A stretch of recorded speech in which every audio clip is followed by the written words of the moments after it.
All right, what's happening, y'all? It's your boy Rico from Street Scores, and I have some great news, man. So apparently defensive end Chase Young will make his 2023 regular season debut against the Broncos this upcoming game this Sunday at 4:25 p.m. Man, I'm super excited. A lot of people have us as underdogs. I actually predict us to win, and then adding Chase Young on top of that, even if he is on a snap count, I think greatly increases our chances of winning, man. James Smith-Williams, love him off the edge as an edge setter, as a run stopper, but Chase Young is great at that and also provides some pass rush upside. He was looking pretty good this offseason pass rush wise, as far as pass rush plan and nuance and moves, counters and stuff like that. It looked like he improved. It didn't look like he was Nick Bosa or anything yet, but it looked like he improved. So I'm super excited about him playing. So of course, we got to do a deep dive into his whole injury situation that started since he got hurt against the Browns in that preseason game after only playing 4 snaps. And then of course I'm giving y'all the full injury update for both teams, as far as the Commanders and the Broncos, who's playing, who's not playing, who was limited, who's like questionable, all of that type of stuff. But before we dive into all of that, make sure you stiff arm the like button, stiff arm the subscription button, and stiff arm the bell next to that subscription button so you get notification each and every time I release an informative and opinionated video just like this one. Make sure you stay tuned. Of course, with this Commanders Broncos matchup, I will be live streaming now all 4 quarters. The game starts at 4:25 p.m. I'm gonna start live streaming at 4 p.m. so we can go ahead and start getting excited, getting hyped. We could talk about some predictions and things like that, and then I'll live stream all the way through the entire game. Then I'm gonna do my game review video, and then I'll come back with the game review live stream call-in show where you call in, you watching this video can call in and voice your opinions about everything that happened, good or bad, win or loss. So make sure y'all pull up for all of that. And without further ado, let's go ahead and get to this video. Let's get it. You tell your family you can be a commander.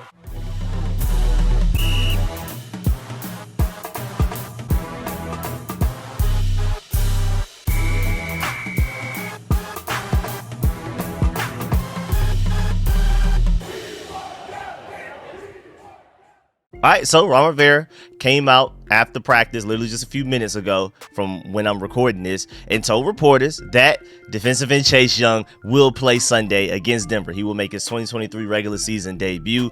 And I know I'm pretty irritated even with this whole situation. The fact that I'm this excited about a number 2 overall pick finally playing. A guy that we drafted years ago, finally playing again. We just keep going on this bumpy road, this roller coaster ride of he'll play, he won't play, he'll play, he won't play.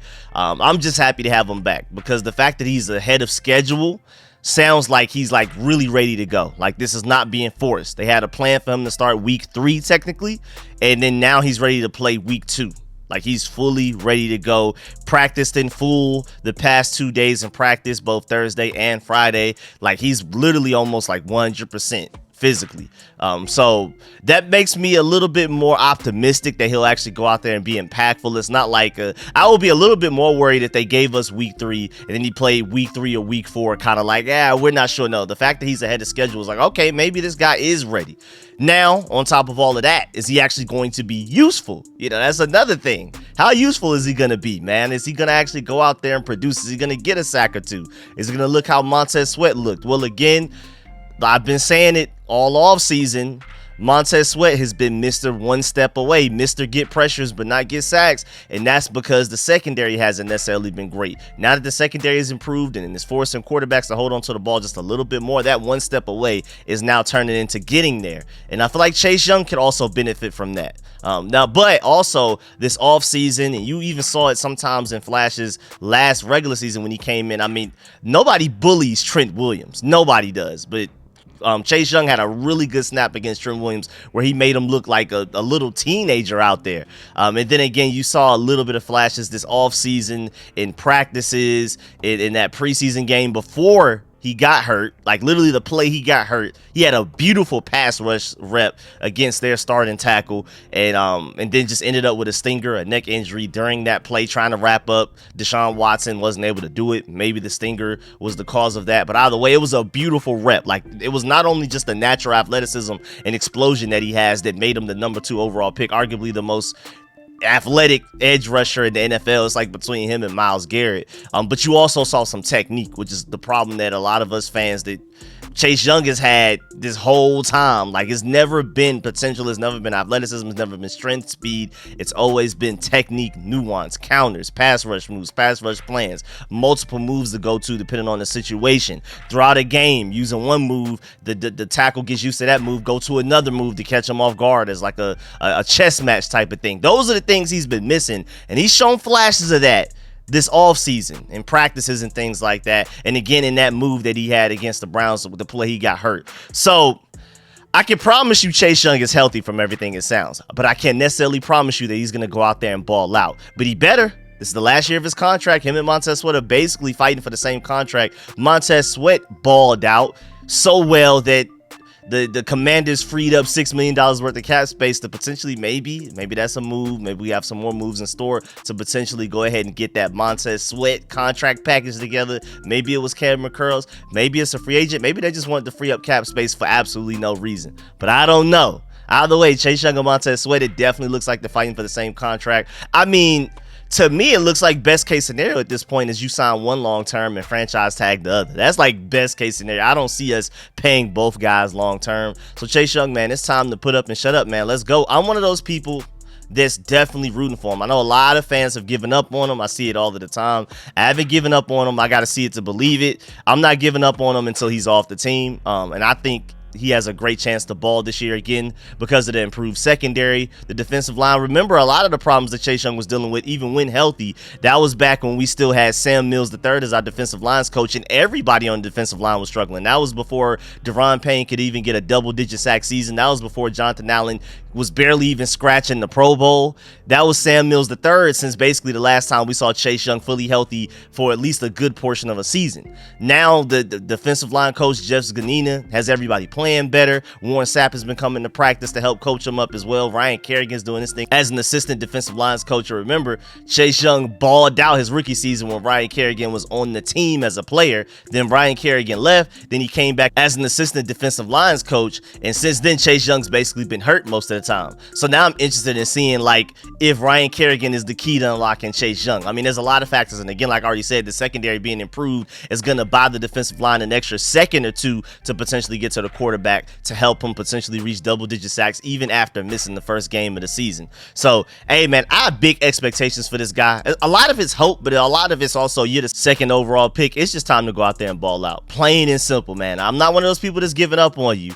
And you know, Montez Sweat's from Atlanta, so I've been rooting for him for very obvious bias reasons because of that. But I really believe in Chase Young as well, man. I really think he can be one of the faces of this franchise. The energy he brings, I've been saying this since we drafted him. He's supposed to be like the Brian Dawkins of this team, the Ray Lewis of this team, like the pure soul and energy. Terry McLaurin's one of the faces. I love the energy he brings. Jonathan Allen's one of the leaders, very well mannered and stuff like that in front of the camera. Chase Young's one of those that seems like we'll get some great quotes from him. He's gonna bring the energy. He's gonna bring the passion. He's the main one yelling up and down the sideline when things go right for the offense, all of that. He's supposed to be the spirit of the team. So the potential of him coming back, being fully healthy and balling out is huge, especially for this Denver Broncos game where a lot of people see us as underdogs. I think we're better than them, but I think a lot of the reason that people see us as underdogs is that they don't believe in Sam Howell. I think Chase Young coming back is only going to help with that. Now, Ron Rivera said as far as snap count goes, we'll see. And it all depends on how Chase Young is feeling during the game. So as of right now, we're not exactly sure what snap count he'll be on. Maybe he won't even be on one when we get to that Denver Broncos game on Sunday. We just got to see this. So they're going to keep checking on him. And when we actually get to the game, like before the game starts, everybody's stretching and stuff. At basically the 1 p.m. games have already ended or starting to close. We're going to have a better idea if Chase Young is going to be like a full go, no snap count, as if he was never hurt, or if they're going to try to limit him on a couple of snaps. You got to remember, we still have Fadarian Mathis, F.L. Bada on the injured reserve right now. We still have a couple of guys banged up on top of all of that. I mean, of course, Shaka Toney suspended. So getting Chase Young back is huge, even if he doesn't play as much as he should, even if he is on a snap count. Just adding another defensive end to the group, just even depth-wise, is huge. I mean, James Smith-Williams played last game, but he's banged up as well. This defensive line group, a little banged up. Still a lot of great depth, still a lot of talent, still arguably the best defensive line in football, but you add Chase Young to that, is beautiful. Now, today at practice, he actually looked pretty good. He was running around. He just looked explosive, looked like regular, healthy Chase Young. We'll see how that goes. But just a quick history on this whole Chase Young situation before we dive into the rest of the team and the updated injury report on those guys like Curtis Samuel, Quan Martin, and then the Denver Broncos side as well. All of this started when he experienced discomfort in his neck during that Commanders preseason opener against the Cleveland Browns. Again, suffered a stinger to his neck. And the stingers are so weird because some people say you could just brush it off and play again like nothing happened a few minutes later. Some people need weeks off like what Chase Young had to deal with. So it's really interesting. It's a really weird injury that is hard to predict. But either way, he sat out for the rest of that game. And then while he did participate in some drills and subsequent practices, he did not play in either of the Commanders' remaining 2 preseason games and didn't participate really in the joint practices with the Ravens. Young was limited in practice throughout week 1, but there were some signs that he was making progress. Defensive coordinator Jack Del Rio said that Young was working hard to be ready to go, and he added that Young looked as healthy as he had seen the defensive end since his rookie year. There were also Young saying in the locker room that he was ready to go in interviews, but Young still needed to meet with the doctor before the team could officially put him in the lineup. Young was cleared for contact, but the team also wanted to see how his body will react and decided to keep him out in the season opener against the Arizona Cardinals. So basically, it sounds like technically he maybe could have played against the Arizona Cardinals, but they erred on the side of caution like they've done all offseason with all of the injuries that we've had. They're always siding on the air caution. They're not forcing anything. If you even have the slightest boo-boo, you are sitting out basically right now. And so basically that makes me even more optimistic about Chase Young's health. The fact that maybe he could have even played against the Cardinals, but they just didn't want to risk it. And with the Cardinals situation, even though that game ended up being way scarier and way closer than it should have been, the logic going into that game is we're not going to force our players to play that aren't ready. That's how you knew Terry McLaurin was 100% ready to go. Even though he's not at 100%, at least he was healthy enough to go out there and play. It wouldn't be worth risking it against the Arizona Cardinals, where I feel like we should have beat them even without Terry McLaurin and Chase Young. They decided to let Terry McLaurin play, but they didn't let Chase Young play.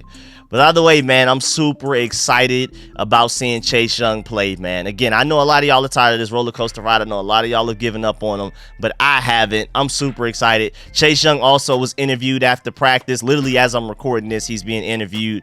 And he says he's basically ready to go and feels good and all of that type of stuff. Now to move on, the only player that's ruled out against the Denver Broncos right now for the Commanders is rookie defensive back, second-round pick Quan Martin, still dealing with a concussion injury that he's sustained against the Arizona Cardinals, and he's still not fully caught up to the defense, so I didn't expect him to make an impact. It's not like we necessarily lost a person that we expected to have a big role in this defense right now. Percy Butler's been getting a lot of the snaps that I was expecting Quan Martin to get. Then, of course, you got Cameron Curl, Derek Forrest, and really just all of our cornerback group all getting the snaps that Quan Martin would have gotten, but mostly Percy Butler. Percy Butler is more the direct replacement for what we'd hoped Quan Martin would be. Well, technically, Quan Martin has not shown so far this offseason that he's fully ready to go out there and play. So really, it's Percy Butler's job to lose, and Quan Martin has to take it from him at this point, even as a second-round pick. But you got to remember, Percy Butler's a fourth-round pick, so it's not like Quan Martin's just this way higher draft pick that we're expecting big things out of over a Percy Butler. Percy Butler's like this late-round draft pick. He was a fourth-round draft pick. I mean, he was drafted the same round as a Cole Turner. He was drafted higher than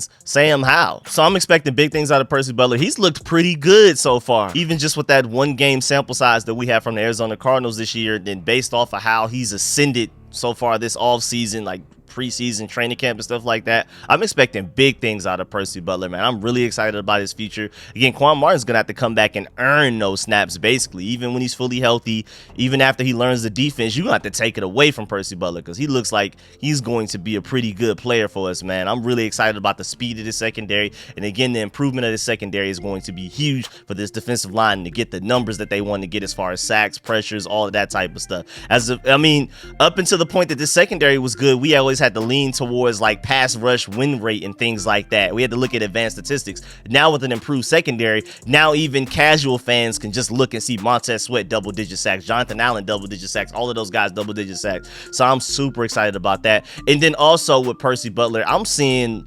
potentially like a Derek Forrest level of ascension this season. Just like how Derek Forrest had a breakout year last year, I'm really expecting something like that out of Percy Butler. He just said this offseason that things are finally slowing down for him. He's starting to think less and do more. It's starting to feel more natural to him. He's starting to feel more comfortable, more confident. That's going to be huge in his development. I think this is Percy Butler's year to really like come onto the scene. Now, that doesn't necessarily mean that Quan Martin is going to take a year or two to finally develop. I think he has a chance to make a true impact his rookie season. But first of all, he's got to get healthy, and he's also got to learn the defense. But we'll see, man. He's such a versatile piece. I wish we had him out there. But again, Percy Butler, we're in good hands with Percy Butler. We'll be just fine. Now moving on, wide receiver Curtis Samuel with his hip injury was limited Friday, all throughout the week really, but is not on the final injury report, which means he will play. So we're good to go. Terry McLaurin's a full go. Samuel Cosmi's a full go. Chase Young, Curtis Samuel, all full goes. The only player that we even have questionable out anything with any type of designation other than ready to go fully is just Quan Martin, who's out already with a concussion. And then moving on to the Broncos side, it looks like Jerry Jeudy is also ahead of schedule. So the Denver Broncos wide receiver will play against us. We're going to lock him up. I'm not really worried about it, but, you know, just to let you know. Then also tight end Greg Dolch is a guy I was a huge fan of coming out of the draft. With the hamstring injury, it looks like he will not play against us. And even if he does, he's going to be extremely banged up, but I don't think he'll play. Frank Clark was good to go until he got hurt in Wednesday. Like, he had no injury history at this point in the season. Then he got hurt in practice, and then now he's expected to miss a couple of weeks, which of course includes this upcoming game against us this Sunday. And then DJ Jones and Riley Moss look like they should all be good to go as well. So Greg Dulcich, no. Frank Clark, no. Jerry Jeudy, DJ Jones, and Riley Moss, good to go. So there goes their injury report. We're both relatively banged up. Them losing Frank Clark is going to be huge. Like, us losing Quan Martin, like I've already explained, isn't a big loss for us. I mean, of course, a second round pick, you want him to, you know, get out there as soon as possible to make that second round pick look like a great pick. And I felt like you could argue he was maybe even a steal in the second round. I'm that high on Quan Martin, but still, it's not like he was a part of the defense doing anything today. That's more of like a future thing that I'm excited about with Quan Martin. Greg Dulcich and Frank Clark are big parts of the Denver Broncos team right now. So we'll see how that affects them. Again, I felt like even if both of our teams were fully healthy, I would take the Commanders. But then the fact that they're also a little bit more banged up than us, I mean, they've already lost players to IR just like we have as well. I'm really excited about our chances of winning this game. Again, I already gave my score prediction in my preview video where I break down specific matchups like Sam Howell with advanced statistics, our wide receiver group versus their secondary, Jahan Dotson specifically against their cornerback too. All kinds of stuff. So make sure y'all go check out that video if you haven't already. This is literally just an injury report update and why I'm super excited about Chase Young playing. But yeah, man, that's the end of this video. Please stiff arm that like button, stiff arm the subscription button, stiff arm the bell next to that subscription button so you get notification each and every time I release an informative and opinionated video just like this one. Make sure y'all stay tuned for all of the content. Again, I will be live streaming this upcoming game against the Denver Broncos. The game is at 4:25. I'm gonna start live streaming at 4 p.m. so we can talk, we can do a preview of the game, we can get hype, we could look at, we can talk about Chase Young. What do we expect out of him? 1 sack, 2 sacks, none, snap count, or full go? What are we predicting us to win? All of that type of stuff. So we'll have like about 25-30 minutes to do like a nice little game preview to get hype about everything, and then I'm gonna live stream all 4 quarters as usual and all of that. So make sure you stay tuned for all of the content, man. I'm working on getting daily content back going, so stay tuned, man. I appreciate all y'all. Definitely get in the comment section, let me know about everything discussed in this video. I know a lot of y'all have given up on Chase Young. I know a lot of y'all haven't. Let me know which side you're on in the comment section, how you feel about this upcoming game against the Broncos. Do you like our chances? Give score predictions there as well. And then, yeah, man, I really appreciate y'all. Shouts out to all of y'all. I'm going to catch y'all later. I'm out.